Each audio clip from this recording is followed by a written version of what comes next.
Hello everyone, my name is John and it is wonderful to have you here with me in my library today. Today I wanted to talk about a comic book event that changed the shape of the comic book world forever. For better, for worse, for indifferent. It's rivaled almost by nothing else for just how much of an impact it made on the landscape of comic books. And ever since it took place, has had a lasting impact on the character. Has been a defining moment in their history. Ever since it took place in 1992 and 1993. What could I be talking about? Well, it could be nothing else than the death of Superman and the return of Superman. The death part is the one that most people remember. The return also took place and is all collected in this giant, massive, very big, very heavy omnibus edition. Superman, the Death and Return Omnibus. Which is beautiful. Very large, very beautiful. Almost ungainly. Honestly difficult to read at times, but it is wonderful. It's very nice. It's a must-have if you are a fan of the character of Superman. If you are into this sort of thing, the death of Superman, that's kind of a big deal. I also have the novelization of the same event that they released. It's right here in the hardcover edition, called The Death and Life of Superman by Roger Stern. It is a prose novelization of the same event, which I actually read last year just for funsies to compare notes between the two versions, and more on that later, I suppose. But what is there to say about the death of Superman that others that you can find here on the internet hasn't already said? And the answer is not much, I'm sure. But where to start? You've got the post-crisis version of Superman. You have Crisis on Infinite Earths that take place in the mid-'80s. That reboots the DC universe, gets it set nice and fresh. And Superman is rebooted, and the story is pretty much told from the beginning. He is still the same Superman that has existed all the way back, but so many changes have taken place in his story that it's pretty much starting page one brand new. And John Byrne comes and he refreshes the Superman character. I talked about that in a previous video. And he ended up leaving the book a couple of years later. And this reboot had the positive effect of making Superman books more popular in the short term. But by the time you get to 1992, 1993, when this is taking place, the success has not lasted. DC at this period of time is probably trying to push a square peg into a round hole. They've got probably, I think at this point, 5 Superman titles running. At this point, one is coming out every week. They're paying lots of writers and lots of artists to ensure that we are constantly having a stream of Superman books. This era from the late 80s through the 90s and into the early 2000s is actually called the Triangle Era. The Triangle Era is called that because you have so many Superman books running, and they had all decided to tell the same story. One week you would have the Adventures of Superman, the next week you would have Superman, the Man of Steel, the next week you would have just Superman, the next week you would have Action Comics, but they would all be telling the same story. And how would one know in which order to read the books in? Well, someone very smart had the idea to put a triangle number at the, somewhere on the cover page. And, for every year, say it be 1991, you would have 1, 2, 3, 4, 5, 6, 7, and the number on the cover would show you which one to read first, second, and third. That was a great way to do it for as long as they were working together. I think by the end of the Triangle Era, they were less interested in trying to make a week-by-week cohesive story. And so I think very naturally that fell away. you had less books coming out, and those books were more interested in telling their own Superman-related story without worrying about what the other creative team was doing. But if you're in 1992, 1993, where we're at, you were in the middle of it. And the sales weren't good from everything I've read. The sales, they were not putting out nearly as many books as they were wanting to. In addition to this, there was a now very seldom remembered television show that came out at this time called The Adventures of Superman, Lois and Clark, which was kind of a romantic comedy, a romantic Superman and Lois show. It had a low budget, so it kind of stuck to more so small scale action and lots of Lois and Clark Kent romance. And they had decided that they were going to marry the two a little bit down the line, that they were going to build to a wedding. Of course, at this period of time in the early 90s, Superman was already, in the comic books, he was already engaged to Lois Lane, and they were barreling toward a wedding themselves. According to what I'd read, the creative teams had assumed that this was going to be the year that they had Lois and Clark get married, but, and I think it has been overstated exactly what that looked like, but it was decided that in order to match up with the television show, they wanted everything to kind of work at the same time. They decided to postpone the wedding in the comic books for a few years to let the show catch up, and then when the show was ready to get them married, the comic books and the show would do that together, which I believe they ended up doing. And so it came to the writers, well, what do you do in the meantime? They had all been ready to write a marriage story, and that had kind of been yanked out from under them at least a little bit. And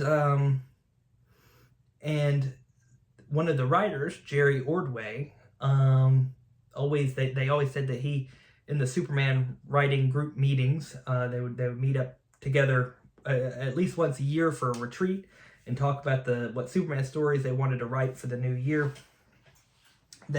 He always would say, when they come to a point where they didn't know how to proceed and everybody got quiet, he would pipe up from the back of the room. He would say, well, let's just kill it. And that was always a joke. It always got some laughs. But when they didn't know what to do, now that the wedding was postponed, let's just kill him, they took it seriously. They said, well, what would that look like? And I think they were also trying to make a point.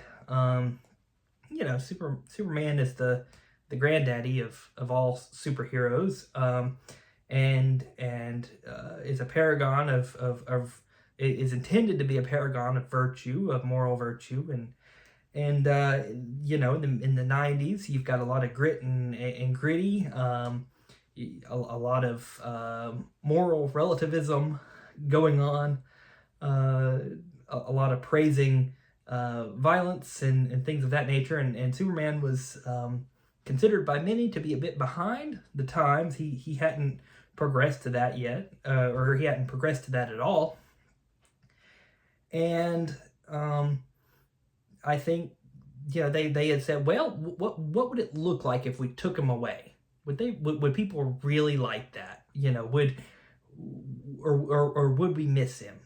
And they always knew they were going to bring him back. I don't think that there was ever any belief among any of the creatives or writing team that this was going to be at all permanent. I will say, at this era of comic books, I think today we are so used to characters dying and coming back to life. Supergirl has done so, The Flash has done so, Spider-Man has done so, Batman has done so. I mean, just about any character you can name has died and come back to life at this point in time. But in 1992, that was really not the case. The Flash had died in Crisis on Infinite Earths, and Barry Allen, the Flash, had died in Crisis on Infinite Earths, and up until that point, he had remained dead. Supergirl, Kara Zor-El, the cousin of Superman, had remained dead. There was not a whole lot of death and resurrection in comic books at this time. And so I think a lot of people did take it seriously when he died. However, again, the creatives always knew that he was going to come back to life. It was just going to be how. I think astute readers probably did as well. But, a lot of people remember that time as kind of a boom and people trying to get their hands on collecting these things. Everybody with an interest in it ran to their store and bought the bagged version of the comic book and thought it was going to be worth something someday. But ultimately, there were so many of those produced and released that it's really not a valuable find.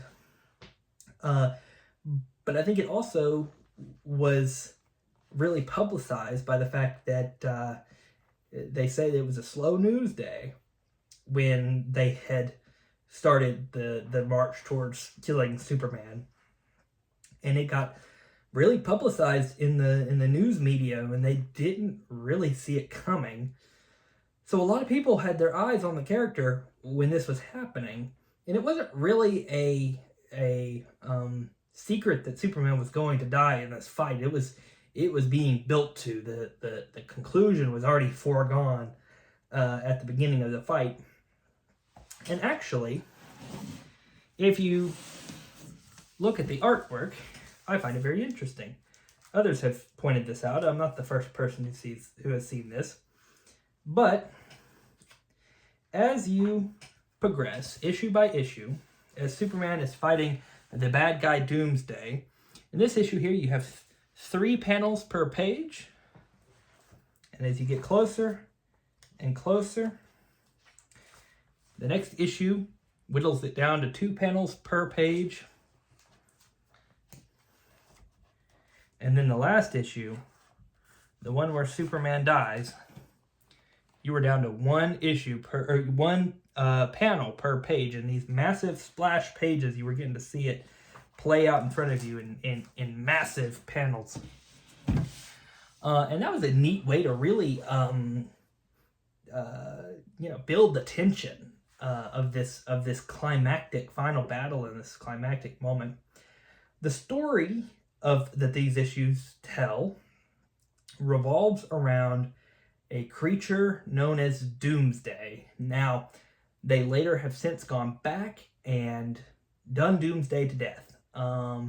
They've explored his origins, they've done sequels, they've done all sorts of things, but I don't know that it's ever worked as well as they have right here.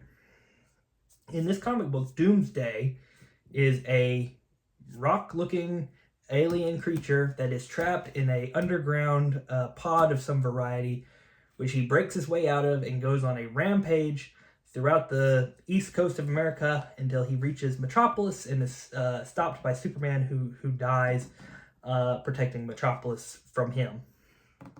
But at this point in time, you don't know. Other characters refer to him as Doomsday, like it's like Doomsday, but you know nothing. You know nothing about his origins or anything else. And I think that is the most interesting thing about him, is that he shows up, kills Superman, and dies. And I think that is an interesting way to do it. They didn't want Lex Luthor to be the one who kills Superman. They wanted it to be something different. And I think Doomsday is a very interesting villain to have do that. Superman is, at this point in time, leading the Justice League, but not the one that you may be familiar with. We are not talking about Batman and Wonder Woman and the Flash and the Green Lantern like you would see in the cartoons or really any other, or in the movies or any other form of media. You're talking about a very strange Justice League that existed in the early 90s, which took place kind of after the famous Justice League International period, where they were a bunch of nobodies, but it was fun. To where, I mean, it was kind of wearing out its welcome. You had a Justice League led by Superman with characters like Fire and Ice and Bloodwind and Guy Gardner, who will appear in the new Superman movie, by the way. Very interested to see how they do his character. I think he looks very interesting. Blue Beetle. So not really A-list heroes on the Justice League. And they all pretty much get annihilated or severely injured by Doomsday until Superman is the last one left. At this time as well, and it just turned out to be one of the problems I have with the death and return of Superman is it is deeply mired in sometimes very strange Superman continuity. These books are going on for years and years and years, and they're doing 5 of these a week, and they're trying things. And at this time in the Superman story, Lex Luthor, the bald billionaire who runs his own business, had died. And then he was replaced by his son, who was Lex Luthor II. And Lex Luthor II was Australian. And he had long, flowing red hair and like an Abe Lincoln style beard. And he talked in an Australian accent. And he was actually Lex Luthor, the original Lex Luthor, except he was a clone who had the original Lex Luthor's brain. He wasn't really Lex Luthor's son. He had Lex Luthor's brain implanted into a clone body, but he was pretending to be his own son. And he was dating the alien protoplasm version of Supergirl, who came from an alternate dimension because the previous version of Supergirl had died and didn't exist. If none of that makes any sense to you, yeah. This part of the reason why this is an excellent Superman story, but not one you would ever hand to someone who is brand new into this sort of thing. It is mired in sometimes frustratingly annoying Superman continuity and things that they were just trying. And so Superman nobly dies defending Metropolis. The Superman and Doomsday end up fighting in front of the Daily Planet, and all of the windows shatter, and they all line up for one more punch, and Lois Lane is watching as Superman and Doomsday clash for the final time, and they both die, and Superman passes away in Lois Lane's arms. Ooh, something I'll have to show you is in this book. Let's see. It's in here. Yep. So, when Superman is laying almost dead, he asks if Doomsday had died, and Lois says yes. And then, see if I can show you this without destroying my book. Ooh. And then, this enormous 3-page spread here. Superman falls back and dies. Good stuff.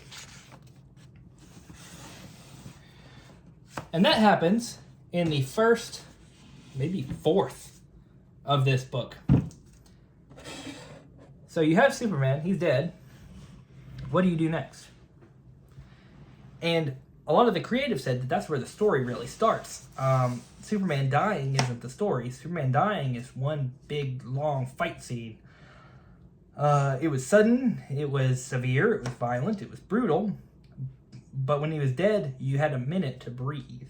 And you had a minute to settle in with the characters a little bit and see their interactions and how they deal with something that happened to them like this. Lois Lane in particular gets a lot of time devoted to her and her grief. Ma and Pa Kent get a lot of time devoted to them. At this time, both of Superman's parents are still alive. However, Pa Kent suffers, spoiler, he suffers from a what may be a fatal heart attack, and falls into his field after hearing the news of Superman's death, and experiences a dream sequence in which he is back in Korea, that he had fought in the Korean War, and sees his son, and they both jump into the light, and Pa Kent wakes up and is convinced that Clark is going to come back from the dead, but that doesn't happen at that quite yet. What happens after this is a year's worth of stories without Superman. I mean, you get a lot of detailed, grief from all of the characters. Everyone from Jimmy Olsen to the new character Bibbo Babowski to Lois and the rest of them. And then they introduce what's called the Reign of the Supermen.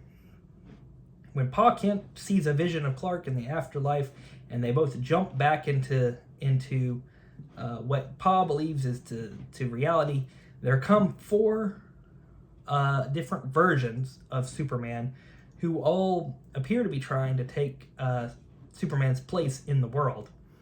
The first of these is a man named John Henry Irons. He's a black man who had developed a type of powerful gun weaponry that he thought he could control the use of how it was distributed, but his partner started selling it on the streets, and he felt very guilty for that, and quit and became a construction worker who Superman had saved the life of.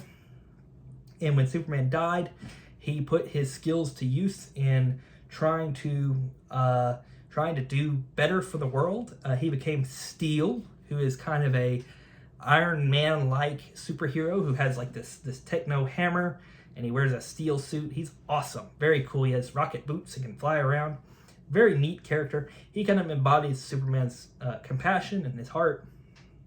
You also had the government agency Cadmus, who was able to clone Superman with Superman and Lex Luthor DNA, creating Superboy, a 90s teenager who has the powers of Superman but none of the raising. He is, as any 14-year-old would be, with that level of power and no parental oversight to control his rash tendencies.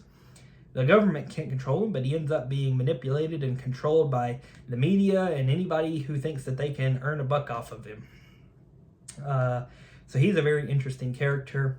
And you also have the Eradicator, Superman, who is kind of represents Superman's Kryptonian side. He's a Kryptonian weapon that develops his own consciousness and sees the world in black and white, right and wrong, and when someone does wrong, he kills them.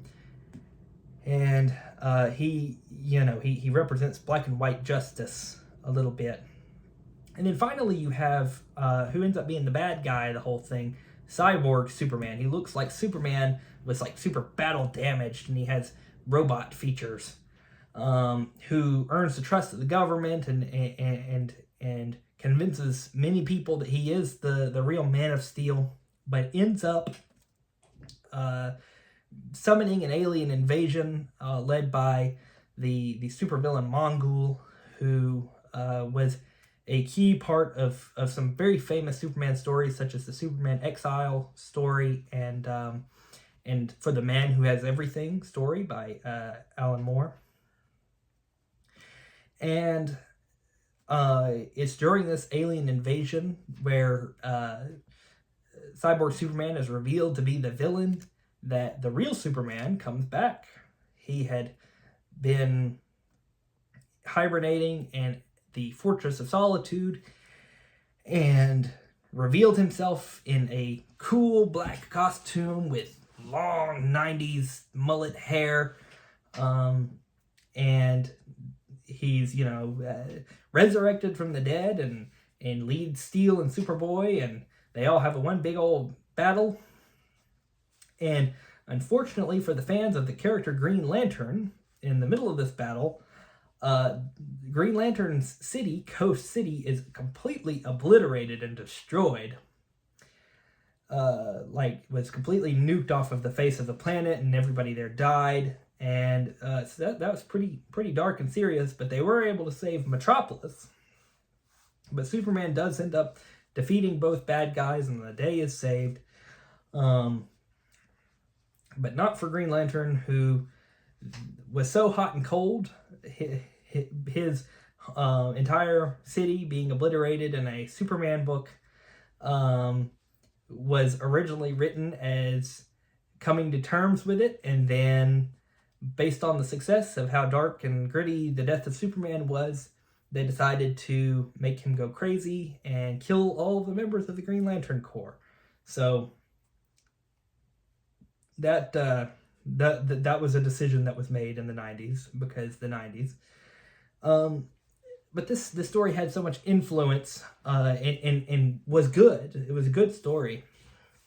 It had such a ripple effect because, I mean, immediately after this, you're getting kind of these deconstructions of these characters. Batman has his back broken by the supervillain Bane in the Nightfall story. Spider-Man is replaced by a clone in the Clone Saga story. Wonder Woman for a time is replaced. Green Lantern goes crazy, and like I said, he murders the other members of the Green Lantern Corps. And so there was a period in response to this book of heavy shakeups of the comic book landscape. And none of those, I don't feel, did the same. I think that they were all imitators, but none of them matched the success or the influence of the original deal. Unfortunately for Superman, the death of Superman was a smashing success. But once you've killed a character and brought him back to life, where do you go from there? I think that's the problem that they ran into after that. They kept feeling as if they had to do bigger and bigger and bigger, and you can't go much bigger than this. And I think sales dropped once again, and I don't think it was a lasting success. I don't think it was a lasting change. But this remains a very popular story in the Superman mythology. It's a good story. It's a good story. It just, I find it to be at times so muddled in everything that's going on in the Superman story that sometimes it gets on my nerves in a couple of ways.